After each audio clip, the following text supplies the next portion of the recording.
Good evening, members of council, Mr. Lane, ladies and gentlemen, and staff. I see that we have quorum, and I call this regular meeting of the Town of Pelham Council for Monday, December 2nd, 2013 to order.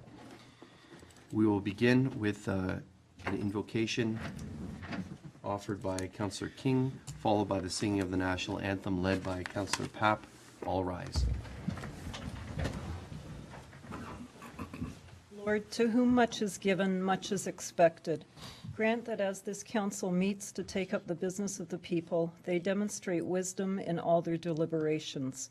May the decisions that are made in this place of government be guided by strength and courage. Be with each council member as they consider each policy, bylaw, and procedure placed before them. Amen. Amen. O Canada, our home and native land, true patron all, in all thy Son's command, with glowing hearts we see thee rise, the true north, strong and free. From far and wide, O Canada, we stand on guard for thee. God, keep our land glorious and free. O Canada, we stand on guard for thee. O Canada, we stand on guard for thee. Thank you, councillors, ladies and gentlemen. The next item on the agenda is the approval of the agenda. It's been moved by Councillor Rybak, seconded by Councillor King, that the agenda for the December 2nd, 2013 regular meeting of council be adopted. Are there any amendments to that agenda? Councillor Kersey. Thank you, Mr. Mayor. I'd like to move an amendment to bring forward from COW report 5.2.1. It is pertinent to our budgetary discussions, and I would ask that it be placed under Division 14, as I will be asking to lift item 13.1, the recommendations from COW, because there are issues in there regarding the budget that I'd like to discuss and that are pertinent to the report. Okay, thank you. 5.2.1. So that it be added to this agenda under agenda item 14. Correct. Okay. Is there a seconder for that? Councillor Durley.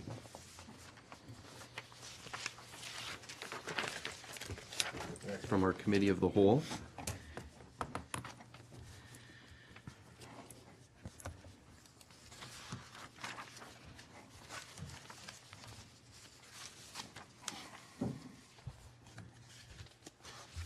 Any discussion to that? There being none, I call the question. All those in favor? Any opposed? That amendment carries. Are there any other amendments to the agenda this evening?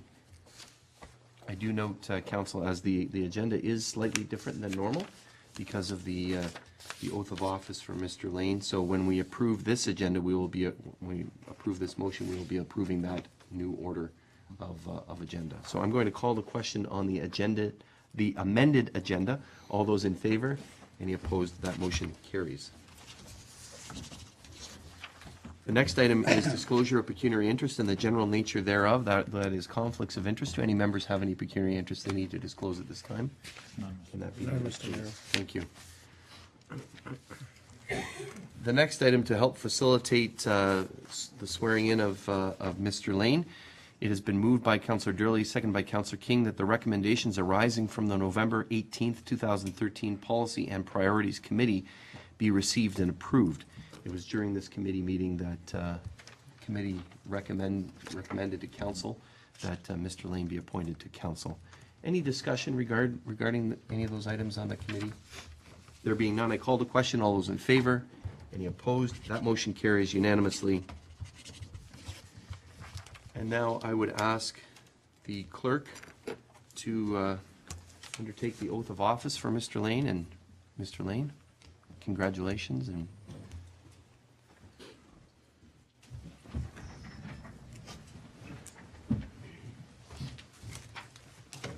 Good evening, ladies and gentlemen. It is both my duty and my privilege as the clerk for the town of Pelham to administer the declaration of office to the individual appointed to fill the vacancy on council in Ward 1, now approved by council. I would like to call on Mr. Lane to make his public declaration of office, which signifies his public statement of his commitment to serving to the best interests of our town in accordance with applicable law. Mr. Lane? Thank you. I, James Lane, having been appointed to the office of Councillor, Ward 1, in the municipality of the town of Pelham, do solemnly promise and declare that I will truly, faithfully, and impartially exercise this office to the best of my knowledge and ability. I have not received and will not receive any payment or reward or promise thereof for the exercise of this office in a biased, corrupt, or in any other improper manner.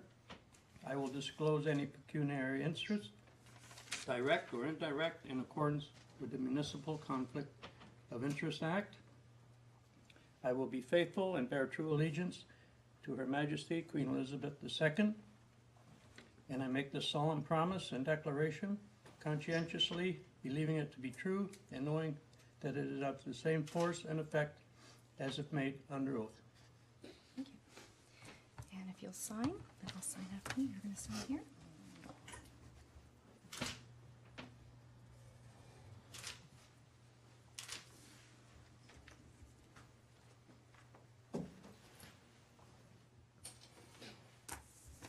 Congratulations. Thank you.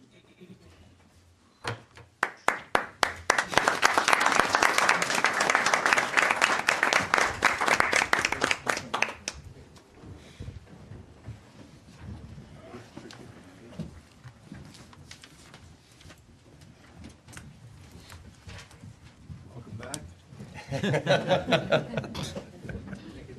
Let's give him hell, Ward 1 needs us. Oh, brother. Way to go, Richard.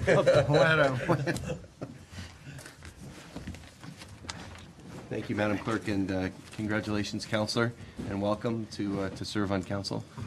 Look forward to working together with you for the remainder of the term. Thank you. I would be remiss if I didn't ask if you happen to have any disclosures of pecuniary interest that you need to disclose at this time. None. Thank you, and that will be noted in the minutes. Thank you, Mr. Lane, Councillor Lane. Now we will move on to hearing of presentations, delegations, and our regional report. The first is a delegation by Communities in Bloom and the Pelham Horticultural Society regarding a community garden. There are at least two presenters, Cheryl Petrie representing the Communities in Bloom, Maria McMillan representing the Horticultural Society, and Jane Hanlon representing Greening Niagara. Thank you for joining us this evening. We appreciate it, and welcome. Thank you. Thank you for having us. So, Mayor Augustine, council members, and staff, nice to be here to be doing this. This presentation is a partnership between Communities in Bloom and the Pelham Horticultural Society. We've had several meetings, and so we felt we were ready to come before council to do this presentation. So we're here to ask you to support us in principle and to support a community garden in Pelham. Present is myself, Cheryl, and Jane Hanlon, who's from Greening Niagara. So Jane has lots of experience, and she will be able to answer if you have some specific questions that have to do with community gardens, and we haven't got there yet. So thank you, Jane, for joining us. Jane has also a lot of experience in developing concepts in community gardens, facilitation, and also the maintenance of community gardens. So we can look to her for a lot of work with us in those respects. So what is a community garden? Basically, a community garden is a garden where a group of people get together to garden. That's all it is. The vision that we have of a community garden is that we have individual plots and that we have a few communal plots. Gardens can be focused on vegetables, herbs, flowers, or native plants. We can also have many other kinds of plants that are a lot more hardy. And I've seen lots of things like raspberries growing and lots of other trees and things that are growing in community gardens. But right now, that's where we're starting. So the benefits of a community garden are many. It gives opportunities for people to work together to improve the community. It allows for a diversion of kitchen waste by doing education around composting, and that also prevents a lot of plant materials from going into landfill sites. It promotes community beautification. There are opportunities for improving gardening skills and food preservation techniques, and we hope to have education around those kinds of issues. It also reduces the transportation that's related to food costs because they'll be grown right here. It provides for opportunities for social exchange and time for kids and family. There's also greater availability of nutritious and affordable produce, and lots of studies have been done on that to show that people who work at community gardens eat a lot more vegetables and fruits, not only during the production season, but that's sustained throughout the rest of the time. So it helps to improve the nutrition of our community as well. So I'm going to ask Cheryl now to continue on and talk about the survey that we did. You all have this handout, and you were sent the email with each individual response to the survey. So I just summarized it a bit, so it's a little easier to read. The survey was done over a 3-week period, and there were 28 people who responded. On the chart, you can see that 18 people would be interested in gardening a plot for themselves or someone they knew. 18 people would be interested in helping us to build the garden, and there were 8 people who would be willing to donate money or supplies. On top of the people who are interested and willing to donate money or supplies, we also have some interest from other groups like E.L. Crosley, the horticulture teacher and students would be interested in participating. Karen Vermeer has shown some interest, and Greening Niagara, where Jane is from, has as well. We also intend to approach businesses for donations of tools and materials that we'll be requiring for the project, and one of our members from Communities in Bloom has a good contact with a lot of businesses that we'd be able to approach. So basically, to summarize it, what we need from the town is approval in principle to move forward with the project. Capital funds set aside for startup and maintenance. Public or private land, approximately 6,500 square feet. That's an approximation because we're still in the planning stages. For the community garden with water access nearby, and the town staff to help build the garden. That would only be the initial breaking of the ground and basically getting the area ready. And then after that, volunteers and can just go in there and we can all get our hands dirty. So thank you for this opportunity to bring this project to your attention. And does anybody have any questions? Thank you very much for your presentation. I wonder if any members of council have any questions at this time? Councillor Papp? Well, when you ask the town for capital funds, how much money are you looking at? Do you know, or I would say approximately $10,000. 10,000? Yes. Okay. It's already, I think, included in the budget. I can't remember if that it's the one amount that that was, we was sort of, I'll call it red circled or circled. Okay.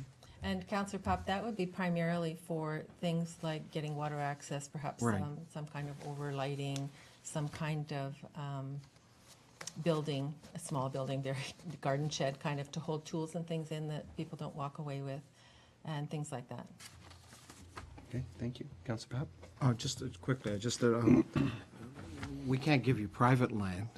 No, we don't expect you to. Do you have any? You're looking at us in far as like public. Yes. Something that we would own that we could I think it was mentioned, could be utilized for that purpose, right? That's correct. Okay, that's fine, that's it. Okay, thank you. There was a person in the survey actually who volunteered her land. Oh. So that was very interesting to read. I'm not sure that it's very central to what we want, but there are people who are interested in other areas. There are a lot of private gardens, but right now we're looking for public land. Okay, thank you. Sure, go ahead, Jen. I just wanted to say that Greening Niagara has used Trillium funding and business funding to facilitate 12 community gardens so far throughout Niagara. And the gardens themselves do not cost very much to get going, but it's hugely beneficial to the community to have some of the items added on. We also provide insurance while the garden is being installed and for the first year. And we have the town or city listed as on the insurance policy. We provide gardening workshops, providing workshops on different types of methods of gardening and comparisons, as well as canning and food storage techniques. So that's where we would come in. Excellent. Thank you very much for that additional information. Appreciate it. Councillor Kersey, you had some questions? Thank you, Mr. Mayor. Through you. You mentioned that when you did your survey, Cheryl, that you had 28 responses. Yes. You're showing the results of 18 responses here. What were the responses for the other 10? Well, they overlap. Oh, I and see. A lot of people responded favorably to more than one question. There were 2 negative responses. Okay. If you look at the email that you were sent, Right. they were in there. They failed to sign their names. But one of the responses we're actually going to be dealing with that in Communities in Bloom. We're going to try and come up with a new idea for the mediums because somebody complained about them once again. So we're going to come up with a unique idea to address that. Okay, thank you. Councillor? Thank you, Mr. Mayor. So the survey was taken from the community in general, not just strictly, it doesn't represent the feelings of the committee, the 2 committees that are looking to unite in this project? No. That's No, correct. It was done on SurveyMonkey. Yeah. Oh, Done on okay. survey. So you did, okay. Okay. May I continue? Have you identified any potential locations within the community? Well, we've knocked around a few ideas, and one idea was land near the arena. Okay. There's water access, it's central, there's lighting, like, there's parking. So that was one of the ideas that we thought about. Okay, Jane has some ideas. In other communities, we have started with visioning sessions with those interested, and it seems to grow from there, so the 18 will swell. We have put together a 15-point survey that we use for different properties that are brought up as possibles, and then it would come back with a short list to the council, I'm presuming, on those most favorable. Some of the ideas are proximity to seniors, proximity to children, the soil nutrient value, drainage, hydro lines. So those are the evaluation criteria that you use. Good, thank you. Councillor Kersey? And just one further question, Mr. Mayor. So will it be your intention then to put together for want of a better word, a business case or a business plan and identify the locations and why, and you're waiting for the locations as well as the monetary aspects of a business plan showing how you plan to expend the money and et cetera, and bring that back to council before we get final approval to a capital contribution? Absolutely. So you're seeking, at this point, Principle. basically support in principle with the plan that you'd bring back a further report when you've explored the ideas a little more in depth. And we expect to be doing that over this winter and hope to begin the building of the garden if it's passed over the next year, 2014. So they'll be ready by the fall, and then planting can start in the spring of 2015. That's our timeline right now. So yeah, so we would put together a business plan for them. Very good, thank you. And I think, Councillor, we had a bit of a discussion during our committee meeting when we talked about the budget last week, and it has been approved in principle already, and we certainly appreciate the additional information. It's clear that there's, as was just outlined, there's a little bit more work to be done. I can envision, and the CAO just wrote me a note that it's his intention that staff would use the creative problem-solving process to help with the siting and the location using the evaluation criteria that was outlined here. So there's a little bit of work, it sounds like, to be done, and we look forward to this, but that is in the budget, is earmarked in the budget if we approve the capital budget later on this evening. Okay? Yeah, I was just wanting to get clarity on what the group's expectation was. Okay, excellent, thank you. I hope to provide additional information to you on that, so thank you. Any other questions for the group? Councillor Durling. Thank you, Mr. Mayor. Through you, I've seen some other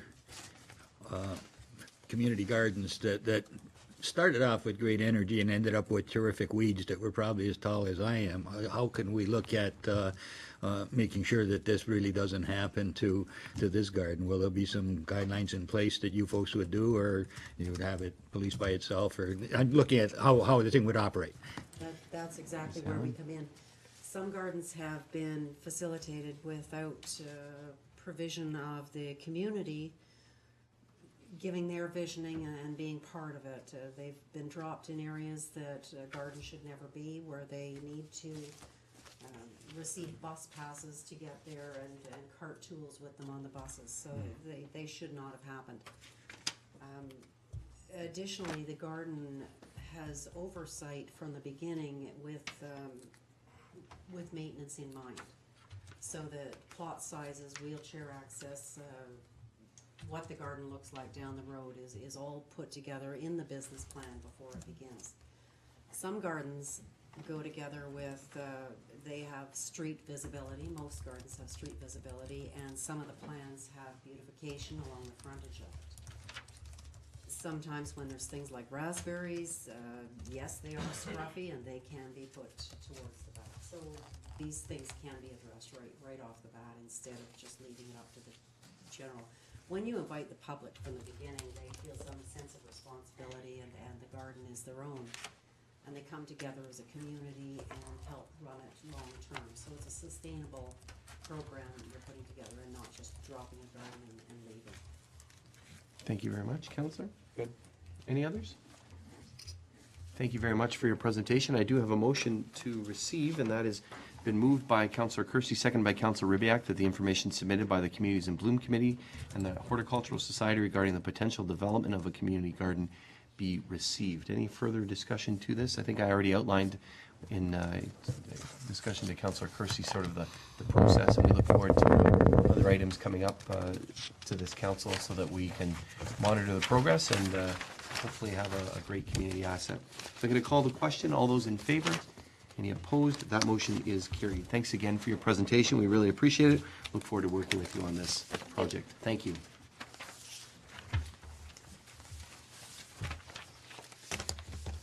The next item is the report of our regional councillor.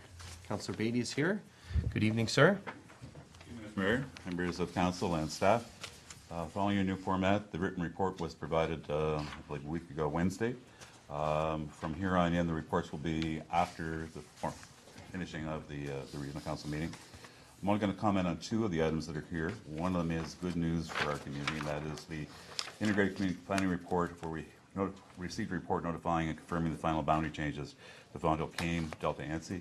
I want to commend your mayor, and we've had on several times at Niagara Week with the ministers, various ones, of the Minister of Natural Resources, and this has been a very changing landscape over time. This is, I think, a good news report, and it's also equally been received by the Escarpment Commission, where I'm a commissioner, as being something that is very favorable.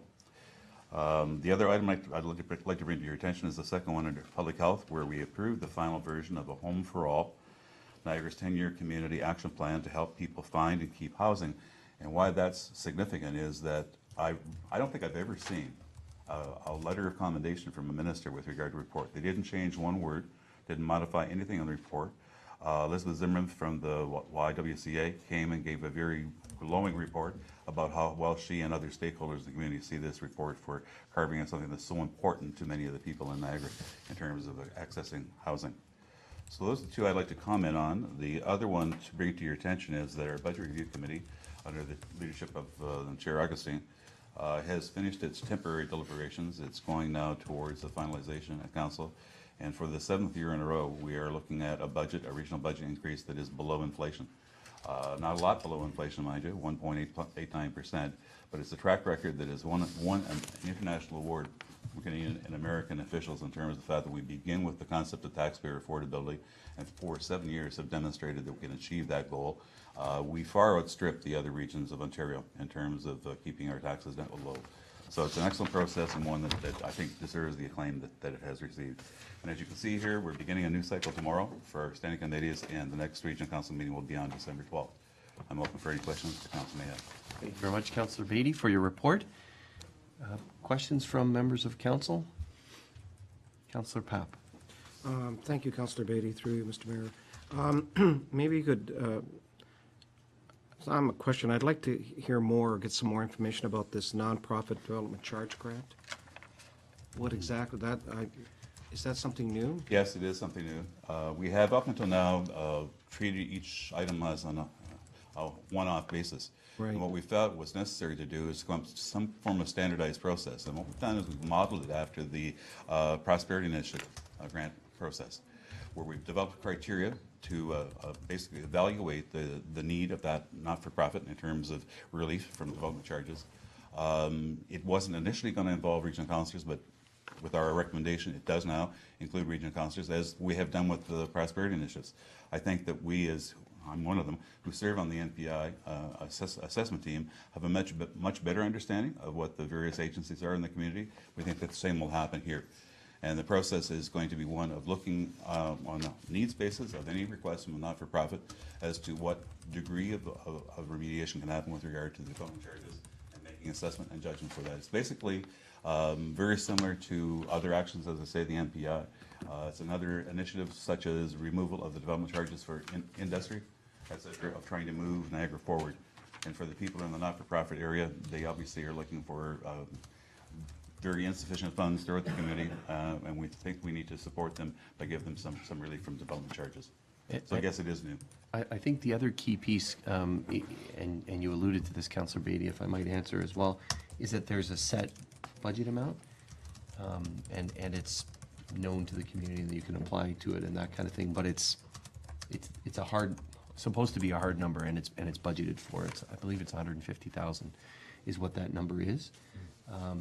As Councillor Beatty alluded to, we have had situations where not-for-profit groups come to the region to ask for relief of development charges, and in some cases that number isn't known, or the number's very large, etc. And in essence, it eats into the budget. So there was sort of some give and take, I think, there from those that wanted to maybe write a blank check versus those that said, you know what, this is a good idea, but let's put a hard number there. So I think that's the other key piece of information. Good. And secondly, if I may, through you, Mr. Mayor, the second item under corporate services, I'm a little, what compensation comparison is, what's that all about? Wanting to know positions on the grid at the region and how that compares with other communities, local communities, cities, other agencies, boards, commissions. Staff positions. Yeah, staff. We're trying to get some idea of whether we are fairly compensating our employees, or whether we're over or under, category by category. So it's an investigative research. Okay, thank you. That's it. Thank you. Was there someone else? Councillor Rybak. Thank you, Mr. Mayor. I have to ask through you, our regional councillor, with respect to the first item under Integrated Community Planning Committee. I have a lot of thoughts about Walmart, but being a tourist attraction isn't one of them. Can you explain a little bit how Walmart qualifies for tourism exemption for holiday openings, or does just every business within a tourism area just automatically get a chance to open? The answer will follow up to an earlier question by Councillor Durley. As it stands now, each individual business that wants to make application, it goes through this committee. It's a public stakeholder meeting, and it's a case where, to be quite honest, as one person on that group, I'm somewhat frustrated because it's an issue that is not a part of our normal business. We have asked, thanks to Councillor Durley's question earlier, can we not talk with the government about doing group approvals, like talking about a certain area, et cetera? And that currently is not available, always has to be a one-off. But I only know of one that has been turned down in the last 3 years altogether, and that was a Shoppers Drug Mart in Port Dalhousie, I believe. And it's a case where it was brought up here, the South Shore, basically looking at tourism across the board. My view personally, Councillor, my visit to PEI this summer I thought was the best of all worlds. Everything is closed until noon hour on a Sunday. And after that, those businesses that wish to open are able to. But what's happened is that through the commissioner, in asking that question and so on, we are putting it on the list of potential items for Niagara Week discussion as we go next spring to Queen's Park to talk with the various ministers as to what the possibility is.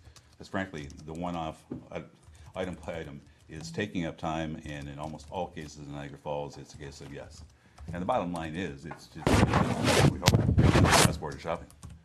And it's really going to, I think, magnify when we see the opening of the factory outlet mall that's going across by White Oaks is going to be the largest factory outlet mall in all of Canada, even bigger than the one that's opened up off Trafalgar Road in Georgetown. So it's a case where I think we'll see an impetus to try and look at Niagara as a totality, but that's going to require some response from the ministry in terms of allowing us to do that. Thank you. I'd ask you to watch the microphone when you move your paper around there, Councillor. Sorry. And Councillor Ribbiak has another question. Thank you. Just to follow on what you've said, when they open that large shopping mall, will that be allowed to open on Sundays? Is that considered to be within a tourism area? It's not Sundays. It's holidays. It's certain holidays. Good Holidays. Friday, Yeah. Remembrance Day, etc. The holidays. On holidays. I don't know if we know that. Councillor Beatty, do you know the answer to that? Whether the outlet mall would be... We don't know whether they made application or not at this stage of the game. But is it within, through you, Mr. Mayor, is it within a tourism area that they could make that application? Yes. That is? Debatable. But let's face it, there are not clear boundaries that say this is tourism and this is not in Niagara. And I've had one major manager here in town asking the question, why can't we have the same privileges as the other stores, similar stores in other parts of the region? Thank you. Councillor Durley? Thank you, Mr. Mayor. Through you, Niagara Falls has certain areas that are zoned tourist commercial, and some certain areas that are zoned just commercial. Now, if they're in a tourist commercial, that to me says a lot. If in fact they're not in that tourist commercial, they still would qualify to, if they ask the region, so the region can surpass what Niagara Falls has done in their zoning. Okay. It's obviously something that still has to be worked on. Yes. Any other questions? Tidied up, no question. Questions for Councillor Beatty? Councillor Kersey? I have one very quick question. I'm interested to know what the timelines are for an agricultural investment program. I see it's been referred back to committee for development of the program, I presume to a higher degree, and I just wondered whether there were some timelines assigned to it. We're not in time to meet the 2014 budget. The motion that was on the floor was basically to pencil in an amount and then work on the actual details, the criteria, evaluation criteria. Like, I'm one who definitely doesn't want to see some of the things that are funded by the Ontario Arts Council or whatever. There's some things that are very hard to defend to the taxpayer in terms of stuff. So it's a case that's been referred back to the Culture Committee. I can't give you a prognosis as to the amount of time, but it is a case where it will come up at some point in time during this next year. Whether or not we can tap into reserve funds of any form, I don't know that at this point in time, but there is nothing that is earmarked for the 2014 budget to support this particular plan. I see. Okay. Thank you. Thank you. There being nothing else, thank you very much, Councillor Beatty. I do have a motion to receive. That's been moved by Councillor Kersey, second by Councillor Durley, that the December 2nd, 2013 regional report submitted by Regional Councillor Beatty be received for information. All those in favor? Any opposed? That motion is carried. Thanks again for your presentation and your report, and we look forward to seeing you over the coming days at the region. Thank you, Councillor. The next item of business is adoption of minutes for council. It has been moved by Councillor Papp, second by Councillor King, that the following minutes be adopted as printed, circulated, and read. The regular meeting of council of November 18th, the special meeting of council of November 4th, which was continued to November 18th, and the special meeting of council, which was an in-camera meeting, on November 25th. Any errors or omissions in those? There being none, I call the question. All those in favor? Any opposed? That motion is carried. Thank you.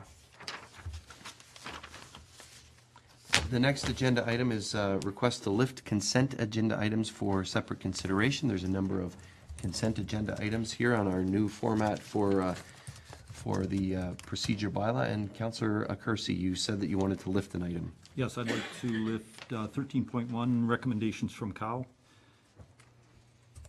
The whole thing? Okay. Yep.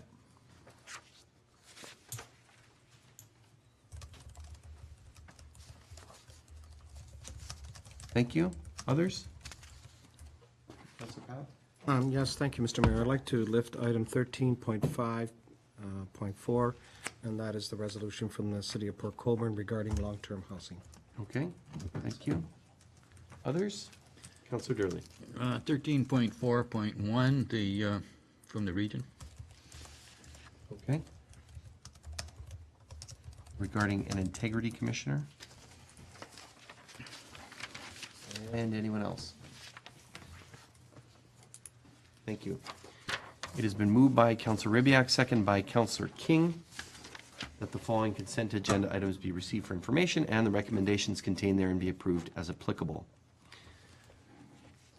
Item 13.1 has been lifted, so we do have the minutes of the Priorities and Policy Committee of November 18th, 2013, the minutes of the Committee of the Whole of the committee on the 18th as well. The staff reports for action or information, 2 reports, one for an application for amendment to the official plan, 77 Highway 20 West, and the second for the Canadian Heritage Celebration Canada funding. The 5th item has been pulled by Councillor Durley for separate consideration. And next we have some information correspondence items. A thank you from the Youngblood family, a letter from Minister Orazati from Natural Resources regarding the Fonthill Came ANSI, a motion from the City of Port Colborne regarding contraband tobacco. The long-term housing has been lifted for separate consideration.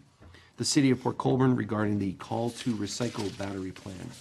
And then we also have 6 items from the Regional Municipality of Niagara, various reports. I'm not going to read the numbers here, but the on various issues. So, and one of them is that long-term housing plan. Any items that council would like to discuss on anything on the consent agenda? I do have one item, and that is the application for amendment to official plan 77 Highway 20 West. This particular item was on our agenda last meeting, and it appears there was some sort of error, and the numbering in the bylaw was incorrect. So my question is, I don't know if it's to you, Mr. CAO, or to other staff. Why did this happen? And more importantly, I think, what are we going to do to make sure that it doesn't happen again? There's occasionally some small errors like this that council has to address again, and just hoping you can have an answer so that we don't have to have these small errors come to us again. Mr. CAO. Thank you, Mr. Mayor. Certainly, staff takes responsibility for the error, apologizes for the confusion it may have caused. Simply stated, the reason for the oversight was a change in roles within the department, including the vacancy, that the position that normally does the bylaw numbering is currently vacant, so it created a bit of confusion. However, planning staff has acknowledged that it's an area that they're going to be looking on and creating a new process so that it doesn't matter who's assigning bylaw numbers, that everyone will be in the loop and it's not controlled by simply one position. So they're taking the steps. I'm confident that it's going to correct small mistakes, very tiny mistakes from happening in the future. Thank you very much, Mr. CAO. Appreciate that answer and look forward to to that happening, no doubt, and look forward to that process. Anything else from the consent agenda? Going to call the question. All those in favor? Any opposed? That motion is carried. Councillor Kersey, you lifted the recommendations from the budget meeting. I did, Mr. Mayor. Thank you. My colleagues will be aware of the fact that in the Committee of the Whole, a report has been brought forward at our request regarding Old Pelham Town Hall renovation phasing alternatives. And it has laid out what the benefits of moving forward with the project in its entirety in 1 year. And it's pointing out that there is potential savings of in the $40,000 to $45,000 range, which to me is appreciable. Not to mention the fact that it, in my view, would have probably less disruptive effects on the programs that are carried out there, in that they would be all done at once and during one period of time. So I asked for this to come forward because it does in fact have a direct impact on one of the recommendations that are contained in the COW recommendations that were in the consent agenda, and that is that we recommend to council adoption of the capital budget. And so I was hoping that we could have a discussion, or I would like us to have a discussion about the COW report with respect to that capital project, and make a decision whether we want to continue with the phasing as laid out within the capital budget, or whether we would like to consolidate all of those phases into 1 year and move ahead with the project in its entirety. And that would mean an amendment to the capital budget as outlined in the COW meeting that we had. So that's a long way around to say we need to look at that. And thank you, Councillor. And I think we, as moving the amendment to the agenda that you proposed and was approved earlier this evening, that report is also, I think, with us now from the Committee of the Whole. Is that correct? Right. So that we can also deal with that report. And I propose that whatever recommendation comes out of this, that we not only approve the Committee of the Whole, the budget, the capital budget, but that we also make a determination with that report. That's perfect. So, do you want to hear from colleagues? Is that what you're saying, Councillor? I think as a starting point, Mr. Mayor, that might be appropriate, and then I'd be prepared to make a motion once we hear some discussion. Right. Thank you. Colleagues around the table, Councillor Durley, Councillor Ribbiak. Just a question through you, Mr. Mayor, to perhaps the treasurer. Renovations of this sort, does that come out of operating or does that come out of capital? The renovations that would be done in Old Pelham Town Hall through this master plan are capital related. Okay, thank you. Councillor Ribbiak? Thank you, Mr. Mayor. I think that Councillor Kersey has raised a very, very interesting point. The only question that I have with respect to putting all phases into 1 year is the impact that's going to have financially. I mean, are we going to pay for it all in 1 year? Is it going to be spread out over a number of years? What kind of impact is it going to have in 1 year or over a number of years in terms of taxation? Madam Treasurer? Upon completion of the work, we would have to pay the total sum of the, I think it's 222 plus the 79, so 294-ish in total, and that would come out in 2014. As the project progresses, there would be stages of payment. But to answer the question, it's anticipated, if it were to be included in the capital budget this year, that it would be completely paid essentially in 2014, or substantially paid. Yes. Okay, thank you. Councillor? So for clarity, we would be paying for all of that in 1 year, which would have an impact in 1 year?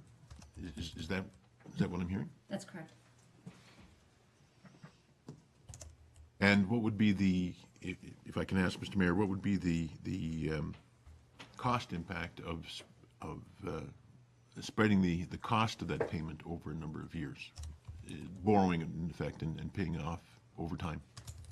Madam Treasurer, maybe you can allude to or talk to what is being proposed, or what was proposed in the capital budget, and if it were done in 1 year, what that would look like and how that payment would occur, to answer the councillor's question. Through you, Mr. Mayor. In total, the capital projects for 2014 are roughly $19 million. There would be significant issues with cash flows with some of those projects because just the total cost of those projects in 2014, the roadways in particular, we would be borrowing from the credit line to make sure that the cash flows were intact. So it's already going to be happening without the additional funds brought forward to 1 year. It just kind of makes the problem a little bit worse going forward in 2014. So it adds, you said 222,000 That's right. to that. Counselor, does that help? Does a bit. I don't have a sense of how much hurt we're talking about. When the blood starts flowing. Through you, Mr. Chair, Mr. Mayor. If I take it from the previous project we had ongoing a few years back, we used the credit line of $3 million to fund the majority of those major projects. My anticipation for 2014 is that we would need to get that credit line increased just because of the pure scope of the projects and the magnitude of them. So it would be, at that point in time, I was watching the payments and the certificate of payments and the credit line and the cash, the bank account and cash flows. We have payroll payroll to watch out for as well. So this one would just be a larger scope project requiring more necessary involvement in making sure that on a daily basis those cash flow requirements are continually met. But, Madam Treasurer, with respect, that has to be done regardless. I guess the counselor's asking, he said how much hurt, how much additional hurt, I guess, is what he's asking for the 222,000 that could be added to this to complete the project in 1 year. I mean, it's not substantial, it's just, it's an addition. It's not substantial. It's just that, with the cash flows of it's the progress payments. It's at the time that each stage of a progress payment is made. On a project like that, you'd probably just get one or two of them, one being near the end of the year, one being through the middle of the project. So. Okay, does that help, Counselor? It does, I think, a bit. Maybe we can simplify the question by asking, is there still a savings to the project if we do it all in 1 year and subtract from that the additional cost of the financing over a period of time? That I guess, is the essential question. Madam Treasurer? Through you, Mr. Mayor, I haven't seen the total report on the, I think it was mentioned there's $40,000 savings. I'm not sure if the scope of any shutdown for the whole year would have on the actual savings. I'm not sure if that was included in the report.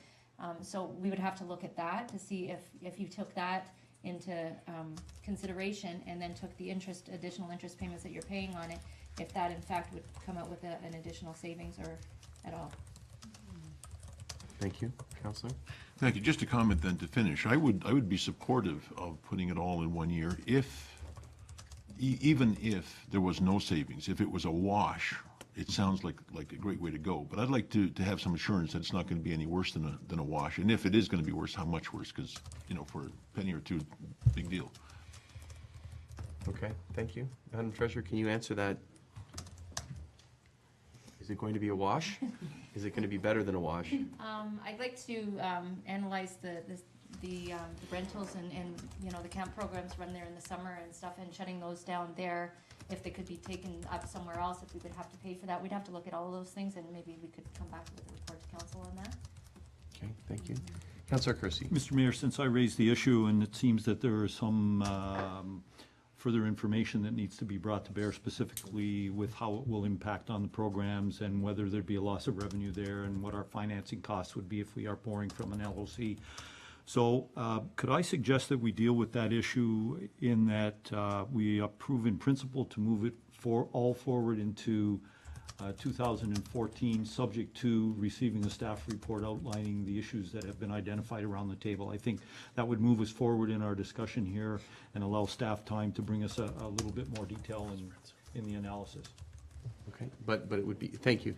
The CEO just looked for clarity on that, essentially circling it, earmarking it, but for the entire budget That is amount correct. is what you're correct. suggesting. And committee or council will know that we circled a few items in the budget process, and this would be along the same lines. Is that Correct. correct? But for the entire amount. That is correct. Okay, thank you. So I need a seconder for this to move along. Councillor Papp. Councillor, do you want to comment on it as well, or? No, I Okay. think I'd rather see all the background work come back, and then, like we say, whether it's a wash, what the impact will be on tax requirements and that. I mean, we're doing a lot of work this year. I have to tell you that in my years, it's a substantial amount of work going on capital-wise, so I appreciate what the treasurer's saying, too. I know it's not a significant amount, but still, in the meantime, it wouldn't hurt to find out if we can complete this all in 1 year. So I look forward to that. Okay, thank you. Thank you. Councillor Lane. Yes, just looking at the budget based on roads for next year, this particular amount of money to be spent at Old Town Hall would amount to about 2%, I believe, or less of the roads budget. With an aggressive roads budget, do you not think that we might find 2% in the budget to be taken out so that this money could be spent in 1 year and have no impact? I personally think there is money in that roads budget that doesn't need to be spent all in 1 year. Okay, thank you. I don't know if you want to identify some of those spending areas or not. I would think I'd leave that up to the person that presented the roads budget, who's better Okay. equipped to do that than me. Okay, is that what you're looking for, Councillor? or I'm, you- I'm just throwing it out there Yeah. as a potential option, not to create any impact Mhm. and probably not cause any problems with the roads. Okay, thank you. Yeah, I see the treasurer wanting to comment. Do you want to? I just wanted to add, from the special meeting of budget that we had, that we presented the first roads budget, from the normal operating roads, outside of the ones for the growth at East Montana, we did reduce that by over 300,000, I believe, Mr. Mano? Correct. And brought it back so that only the priority roads were included in 2014. I just wanted to add that. Okay, thank you very much. Any other comments to the amendment? Do you have the amendment? Okay. Are we ready for the question? So that we, in essence, and maybe you can read it out.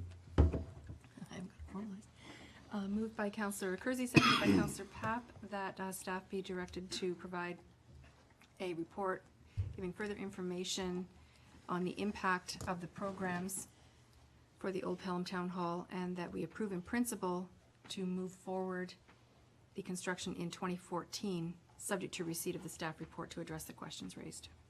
Okay. There be no other comments or questions? Councillor Kersey, you want to? Only that we want the entire project. Yes. And I don't know whether that's. I think that's clear. Was entire in there? Yep. Yeah, okay, fine, thank you. I didn't hear that. To move all forward for 2014. All of it, yeah. Okay, So we'll that's say fine. I the just entire means- project or something. Yep.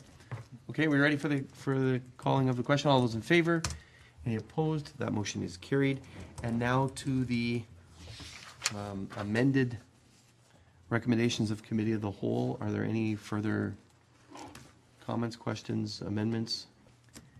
There being none, I call the question. All those in favor? Any opposed? That motion is carried. And now do we have to receive the report? Okay, so now we need a motion to actually receive that report that was supposed to go to Committee of the Whole for information purposes. And Councillor Kersey and Papp, will you move that, receipt of that report? Thank Mr. you. Mayor, yep. Any discussion? There being none, I call the question. All those in favor? Any opposed? That motion is carried. Thank you very much. Kersey, Papp, same. Next is, I believe it was Councillor Papp regarding the long-term housing resolution. Do you want to go, or John first? Doesn't matter. I thought you were next. You said the Port Colborne one first, Yeah. yes. Yep. Okay, so I'll make it very quick. You all have the copy of the resolution from the City of Port Colborne with respect to asking FCM and the Government of Canada to implement a social housing program, long-term housing. This has been an ongoing issue. We're one of the only countries in the G7 that does not have a national housing policy. And it also ties in very nicely with the 10-year homelessness housing report. It says we want people to have a roof over their head to be able to afford it. And that also applies to us, because as we start building out, we need to be ensured that we have a good mix of residential components that allows people to afford it, live here and that. So all I'm asking is that we endorse this resolution and likewise circulate it to the members as noted by the City of Port Colborne. Thank you, Mr. Mayor. And receive as well. So motion to Receive as well. receive and support and endorse. Is there a seconder for that? Councillor Ribbiak. Any further discussion to that? There being none, I call the question. All those in favor? Any opposed? That motion is carried. Thank you. Thank you. Councillor Durley, you lifted an item. Go Thank you, ahead, sir. Mr. Mayor. The item I pulled is the region asking to get together in a service sharing arrangement regarding an integrity commissioner. And in reading the newspaper and listening to the news and all that, it certainly feels to me like it was necessary on Sherman Parkway. But we do have our own dispute resolution process here, and I'm not sure that actions of the people around this table are the same as actions of the people around the table at the region. So I just wonder if there is a necessity for this. Personally, I'm not in favor of this partnership, and I really don't think we need it because we do have a process in place that that can deal with such a situation if it does come up, and has in the past and has been successful. So that's my views, and I certainly could not support. So I'm pulling this to say that I would like to not support. I would vote against it, and the solution here is that we approve it in principle, and I'm not in favor of that. Okay, so are you still want the resolution to stand, but you want to? Well, if I could amend it, that we do not. Okay. That we do not support. Okay, thank you. So that we receive it, and that the town of Pelham hereby expresses that it does not support in principle a shared Yes. services agreement. Yes. Okay, thank you. Is there a seconder for that? Councillor Papp. Any further discussion regarding that? Councillor Ribbiak. Yeah, just to point out that I had a question with regard to that as I read through that also. At a practical level, I don't know how it would work. I mean, every municipality in the region as well understands the general concept of integrity and want to support it, but every one of our governments, for want of a better term, have a slightly different definition in terms of its own bylaws, its procedures, that sort of thing. So a single commissioner acting against what standard? I just don't know how that would work. So the egg is not quite boiled yet, in my view. So I would certainly support the amendment. Okay, thank you. Do you want an answer from the clerk on how it was envisioned, or do you have an answer for that, Madam Clerk, on what is being proposed, or do you simply have what's before us in this item of correspondence? Through you, Mr. Mayor, to be perfectly frank, the information that was forthcoming on this was a little bit fuzzy to a number of area clerks. We all had basically the same questions. Who would it be? We all have different codes of conduct. We all have different practices. How much will the retainer be? Will there be a retainer? There were a number of questions that many of the area clerks had. I put forward the report for council's information, and if you wanted me to proceed to find out more, I would do that. And certainly if it was something that I didn't feel was something I could stand behind to recommend to council, I would bring that report forward. I just wanted to make council aware of the opportunity, and I will certainly attend the meetings even just to find out the information. If there's anything relevant, I'll bring it back to council. Okay, thank you. Councillor Kersey, anything further? Well, thank you, Mr. Mayor. You asked the clerk exactly what I was going to ask. And so, having said that, I just wonder whether it, rather than cut our nose off to spite our face, to throw out another little axiom there, whether we should not at least have our clerk partake in the discussion process to find out what's being proposed. I mean, we don't even know what the proposal is and how it could work within our municipality, and if it would be of any advantage to us. So by directing our clerk to take part in the discussions, we're not committing funds, we're not committing the community to anything, but it would allow us to at least be privy to the discussions that are being put forward and see whether there would in fact be any benefit to us. Okay. You know, Councillor Durley. I have a fear that entering into a discussion with this is going to lead to a situation where we will not be able to say no, and I have a feeling that I just don't like the smell of starting this process. So, and I stand firmly on one of my comments earlier. Okay, thank you. Any others? So you're standing by the amendment? Yes. Yep, okay. Any others? Councillor Papp? No? Well, again, and I understand, Councillor Kersey, where you're going with that, but I think for two of us who have been around this table quite a long time, we've dealt with many serious issues. I'd say at times things that were pretty, but we managed to do that, and I have to say through the efforts of our, and I hope she doesn't turn red, our incredible clerk, and how we were able to put into place mechanisms, and we dealt with them. And quite honestly, and I think Mr. Mayor, you know as well as I do, I really, the truth is that if we get into a situation where we are totally acting out of our boundary in that, we will have, quote unquote, the province knocking at our door and those types of things. So I really, and I don't feel comfortable, I agree with Councillor Durley. We start the discussions, and before long, we're going to be finding ourselves paying for something we don't really need or don't want to be part of, and we can handle this stuff ourselves. If the new council that comes in a year from now, whatever they decide, that they figure they need something like this, fine, but I can't support this. Thank you, Councillor. Councillor Durley, I'm just going to comment. Councillor Durley raised a good point about the process that we have here. We certainly have a code of conduct Yep. that was adopted by this council, and it includes, and it was this term of council, and that code of conduct includes a process. Yes.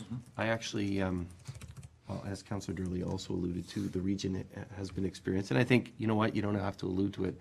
The Integrity Commissioner's report, which I shared with each member of council and the clerk and the CAO, is quite clear that there were some situations there where a councillor stepped over the line, and that was dealt with at the last regional council. And I think council felt at that time, regional council felt at that time, that there was certainly a growing need for the integrity commissioner. I did share, because I agree with the comments of colleagues around the table, that the process that we have is excellent, the code of conduct that we have is strong, and I did share that at that time with the region in the development of their new revised code of conduct. They opted not to use or follow the same process that we have, which is essentially working together with members of council and trying to work it through. They opted instead for an integrity commissioner. Other councils, as Councillor Papp has alluded, have sought the advice of an integrity commissioner and set up an integrity commissioner because they felt they needed it. Right.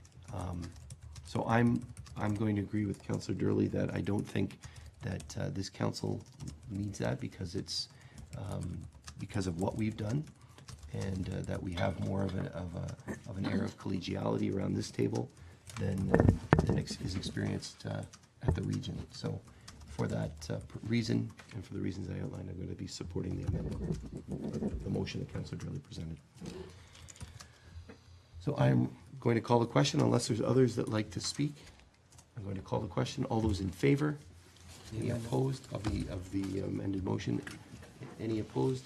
None. That is carried unanimously. Thank you, Councillor Durley, for raising it.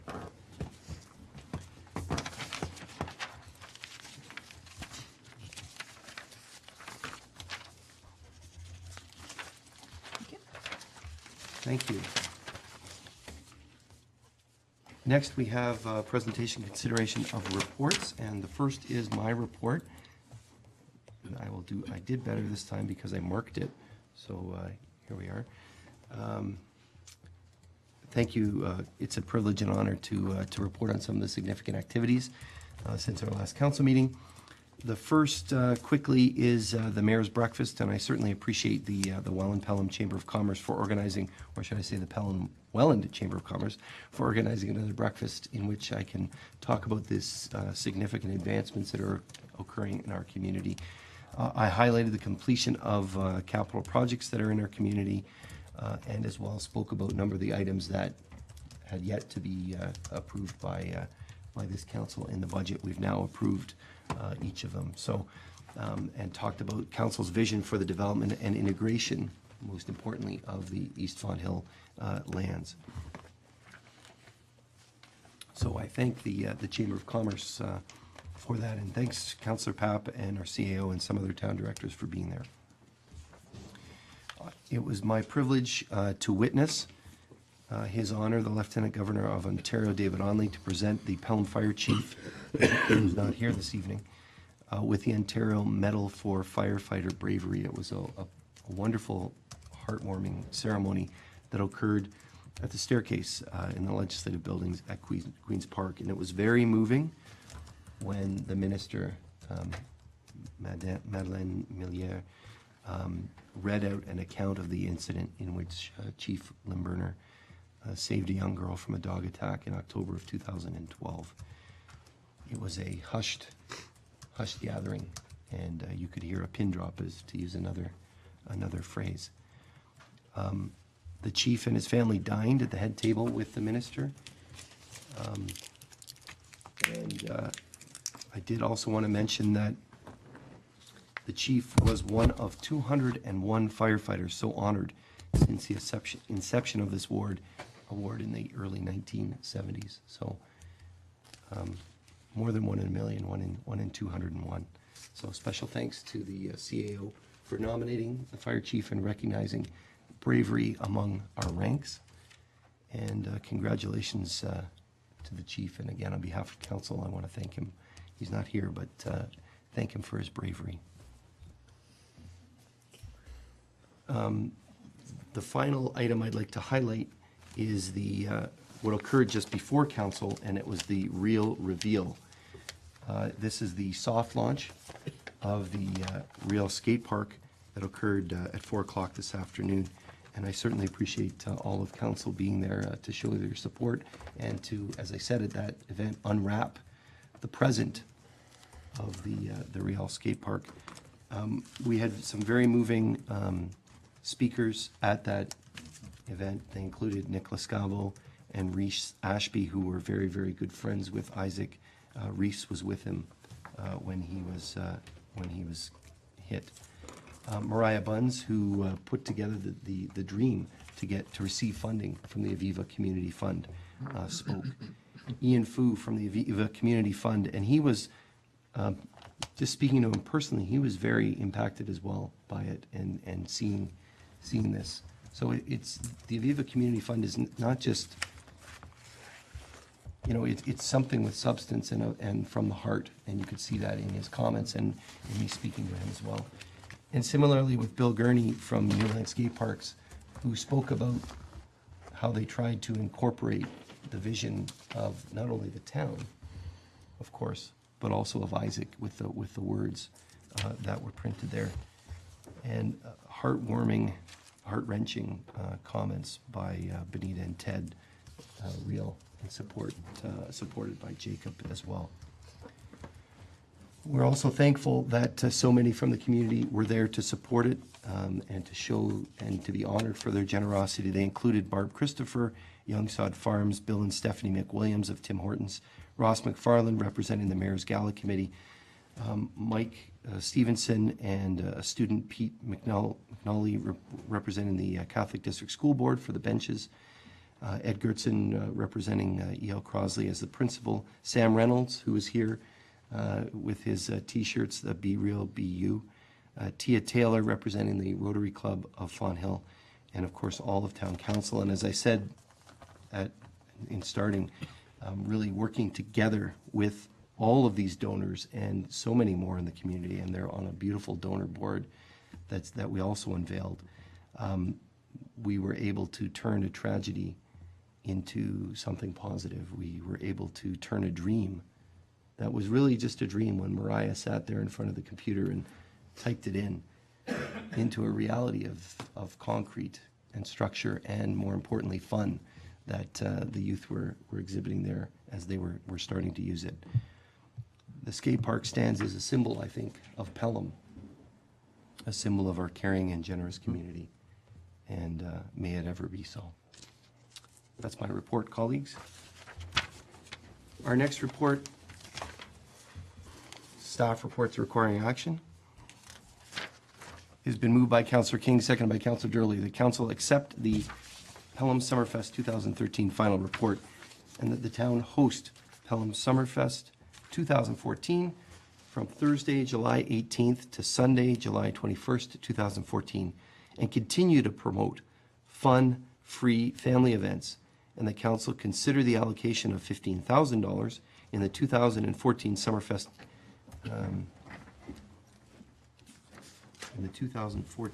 Summerfest committee during the deliberation of the operating budget. another example, I'm going to say, council of our community and how the community has just banded together as well for this wonderful, wonderful celebration. Kudos to Councillor Kersey for your leadership on Summerfest, and as well all of the members of the Summerfest. I know they've been meeting already, and there's other meetings that are scheduled and outlined here. So again, a comment on our vibrant, creative, and caring community, no doubt. Councillor Kersey, you'd like to say something with this report? Well, Mr. Mayor, I think we've spoken or alluded to the volunteerism that helps put this together, but I also think a great tribute needs to be paid to the staff. Absolutely. Ms. Van Ravensway and her crew and all of the other members of staff who stepped forward and gave of their time to help bring this team to fruition. And it started with a little vision of having a celebration for the completion of a road work, and it's evolved into a celebration of our community. And again, I think it's a tribute to the volunteerism and to the volunteerism and the contribution of our staff. So keep up the good work, guys. We all appreciate it, and I'm sure not only council appreciates it, but the community appreciates it as well. Thank you very much, Councillor, and certainly I was remiss. I had in my notes here to thank staff for the Isaac Reel Memorial Skate Park launch as well. I got too choked up, so thank you, Ms. Van Ravensway, and all of your staff and all members of staff for putting that together, making that such a success. Thank you, Councillor Kersey. Any others to the report that's before us? Councillor Paps. Just a quick suggestion, and I presume through you, Mr. Mayor, to Councillor Kersey and to the members, that one of the recommendation is to collaborate with the Pelham Business Association to host workshops. I presume that would also include the Pelham Chamber as well to assist? If I may, Mr. Go Mayor. ahead, please. Yes, Councillor, in fact, we will be involving the Thank you. chamber as well. Okay, thank you. Thank you. Thank you. Any others? There being none, so we're ready for the question. I'm going to call the question. All those in favor? Any opposed? That motion is carried, and we look forward to future success. Mark your calendars for Thursday, July 18th, Friday, July 19th, Saturday, July 20th, and Sunday, July 21st. Some of the best music on that Sunday that you bring in, Councillor. And So all thank of you very council much. will be out serving breakfast. Yes, we will. All of council will be there serving breakfast as well on the Sunday. Thank you, Councillor. We know about it. Excellent. All right,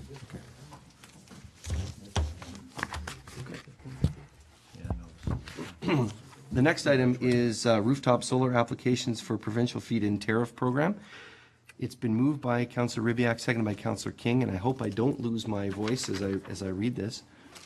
The council receives the issue summary report rooftop solar applications for feed-in tariff for consideration, and that the following resolution be approved. Whereas the province's feed-in tariff FIT program encourages the construction and operation of rooftop solar projects, and whereas it is likely that one or more rooftop solar projects will be considered for construction and operation in the town of Pelham, and whereas pursuant to the rules governing the FIT program, applicants whose rooftop solar projects receive the support of municipalities will be awarded priority points, which may result in these applications being offered a FIT contract by the province prior to other persons applying for FIT contracts.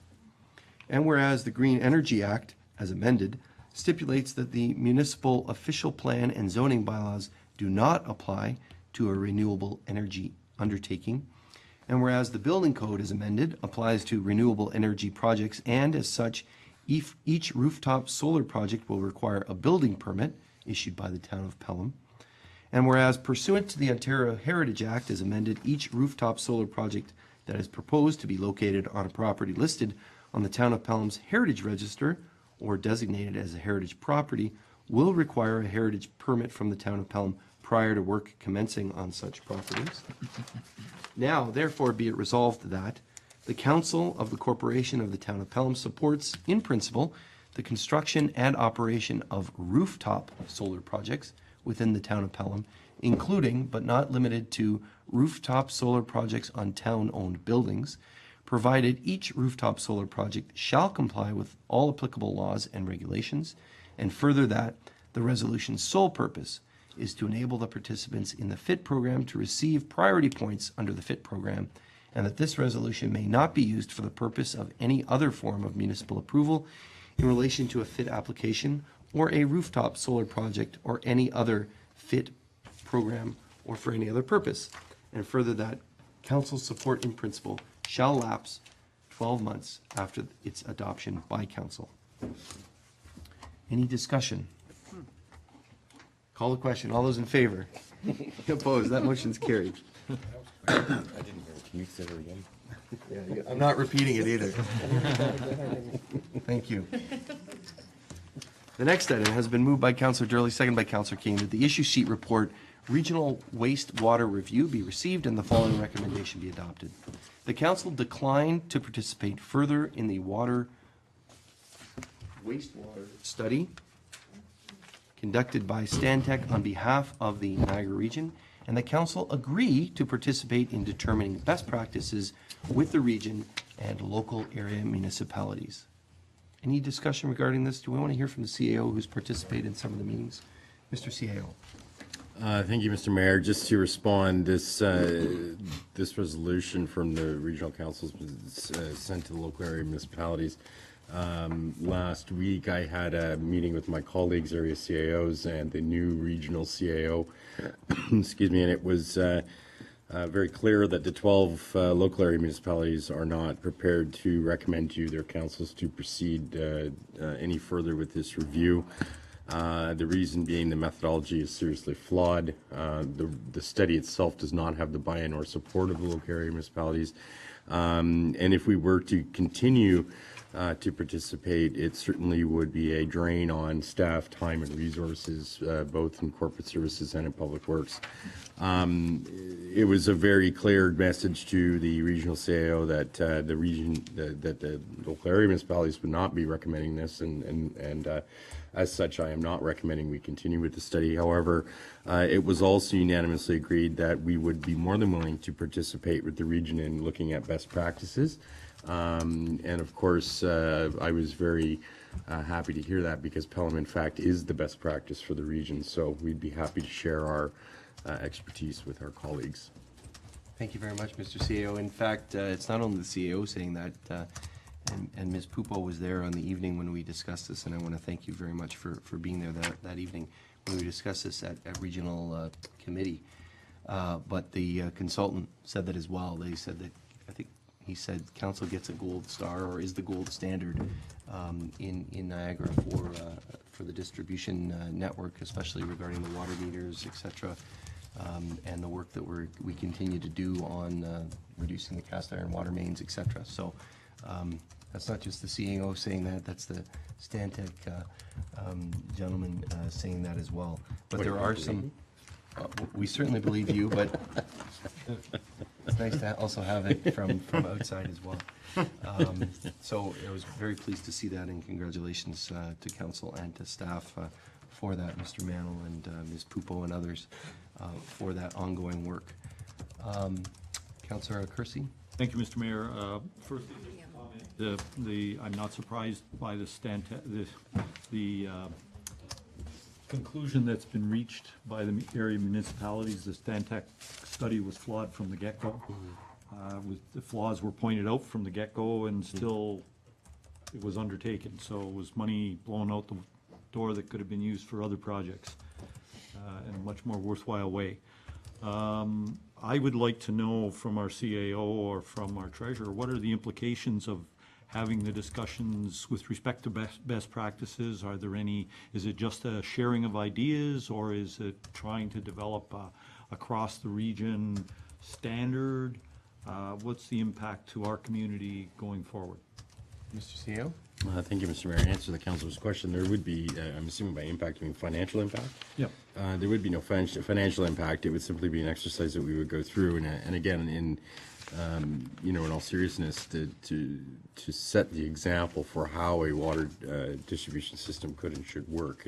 Pelham is definitely the leader in the region, but there are lots of other jurisdictions that we certainly can learn from, and it's a sharing of information, a sharing of practices that'll make us all better.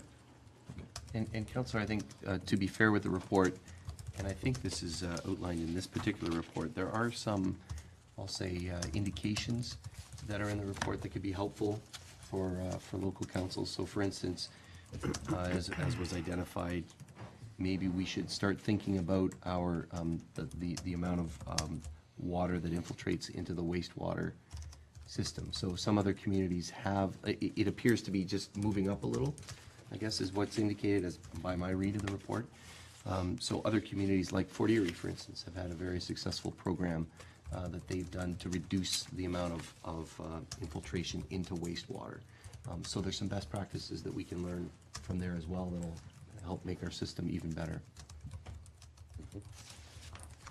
I won't comment any further, Mr. Okay, Mayor. thank you. Others? You ready for the question? Am I commenting too much, Councillor? I apologize. Not at all, Mr. Okay, Mayor. thank you, Councillor. I'm going to call the question. All those in favor? Any opposed? That motion's carried. Thank you. Thank you. It's been moved by Councillor Durley, seconded by Councillor King, that Council receive the Economic Development Prioritized Action Plan for information, and the Council direct administration to arrange a CRINC economy seminar with Gord Hume in order to develop a prioritized economic development strategy to be included in the 2014 strategic plan update. Comments or questions on this particular piece? Certainly appreciate staff putting this together. Who wants to go first? Councillor Papp, you're looking at me. Did you want to comment? No, I think you answered my question. I was looking through all this, and obviously using what we heard from Mr. Hume was extremely applicable. And a number of the areas that we're discussing fall right within that raison d'etre, for lack of a better word. Okay, I thank look you. forward to that. Councillor Kersey, did you have something? Thank you, Mr. Mayor. I think the outline here is very well laid out, and it certainly gives us some lofty goals to seek towards. Some of the things are low-hanging fruit, so to speak, but there are some issues that will take a little bit longer to massage and bring forward so that we strengthen our local economy. It was interesting in some of the regional reports, specifically dealing with benchmarking and rolling out the red carpet as opposed to the red tape, that we might be wanting to look at, how they deal with their planning processes and monitoring through the system. And I know our CAO is working on those things as we speak. So I endorse what's here, and I think it's, Yes. look forward to it coming to fruition. Thank you very much. I'm just having a conversation here with the CAO, and for consideration for council, it's, the motion that we have before us is to receive it. Should we also be approving it? I would suggest, Mr. Mayor, that you receive and approve, and then it encapsulates everything contained within the report, not just the one piece about CRINC economies. Yeah, it thank incorporates you. all those components. Councillor Durley and King, would you make that, amendment? Absolutely. Okay, let's call that amendment that we receive and approve. And the amendment is adding the words "and approve." All those in favor? Any opposed? That amendment carries. And now to the main motion as amended. Is there any other discussion regarding this? Councillor Ribbiak. Thank you, Mr. Mayor. Just for clarity, we're including within this motion an initiative to bring Mr. Hume back to the municipality to talk about the CRINC culture some more, and I'm certainly interested in hearing that. But I do note that is an action element identified as a priority too. So I'm just really anxious that we understand as going through this thing that the priority one actions need to happen.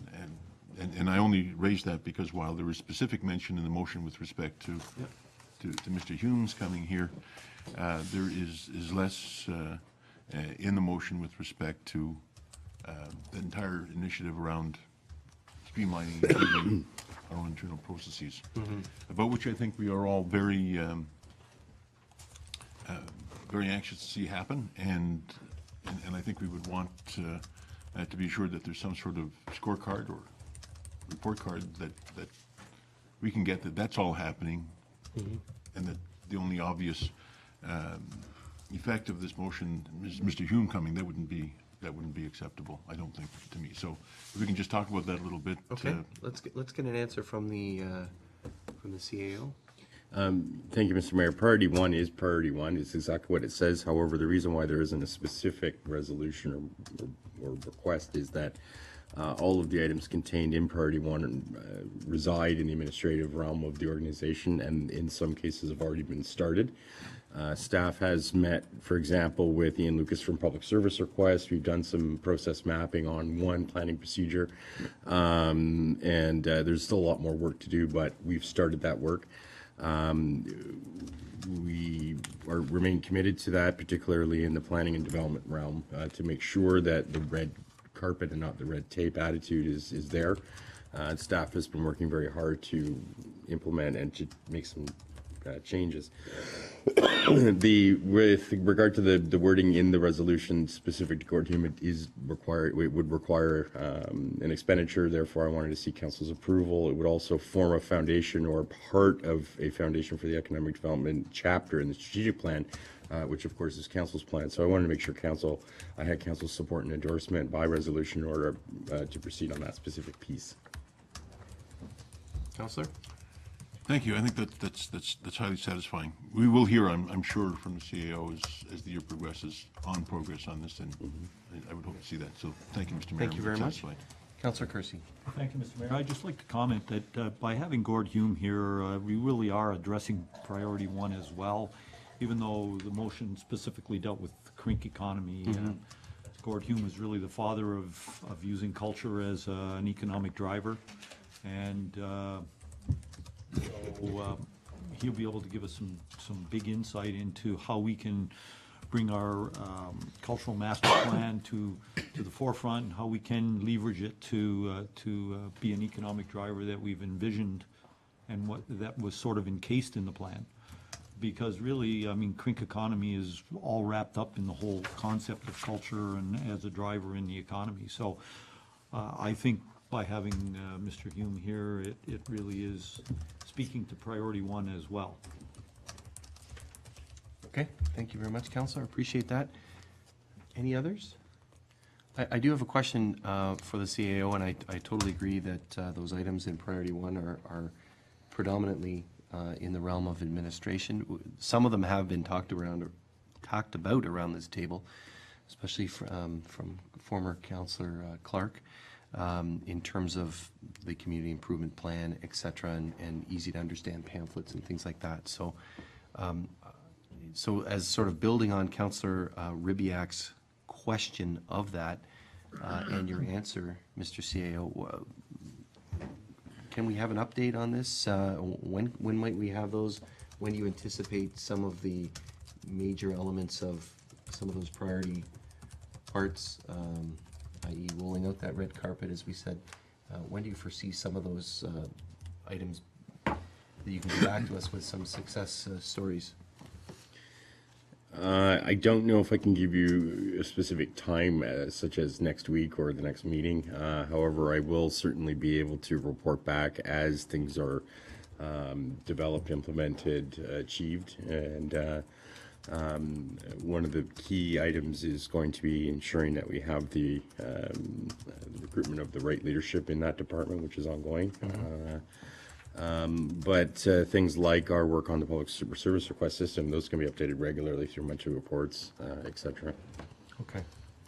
Thank you very much. We look forward to those updates as we move along, and no doubt they'll be in your committee of the whole reports. Anything further? There being none, I call the question on the amended motion. All those in favor? Any opposed? That motion's carried, and we look forward to meeting with Mr. Hume again and welcoming to our community to work on this plan. Thank you. Thank you for your answers, Mr. CAO. I appreciate it. Next, we have bylaws. It's been moved by Councillor Papp, seconded by Councillor King. The Council of the Town of Pelham, having given due consideration to the following bylaws, do now read a first, second, and third time, and do pass the same, and that the Mayor and Clerk be and are hereby authorized to sign and seal the bylaws. Bylaw 3442, being a bylaw to adopt amendment number 61 to the official plan for the Town of Pelham, and that's for property at 77 Highway 20 West. And bylaw 3443, being a bylaw to amend bylaw 3217, confirming various appointments to boards, commissions, and committees of the Town of Pelham, and to appoint Councillor Lane to various committees. Thank you, Councillor, for your willingness to serve on those committees. Are we ready for the question? All those in favor? Any opposed? That motion's carried. Another colleague said you haven't said yes yet, but I think you have. You voted in favor, so we'll deem that as approval. Thank you, Councillor.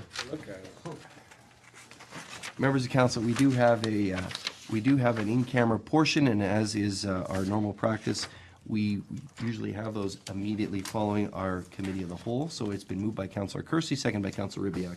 The council recess the in-camera portion of the meeting and reconvene immediately following the committee of the whole meeting scheduled for later this evening. All those in favor?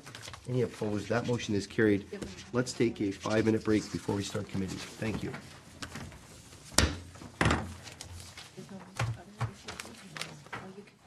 There's the shirts.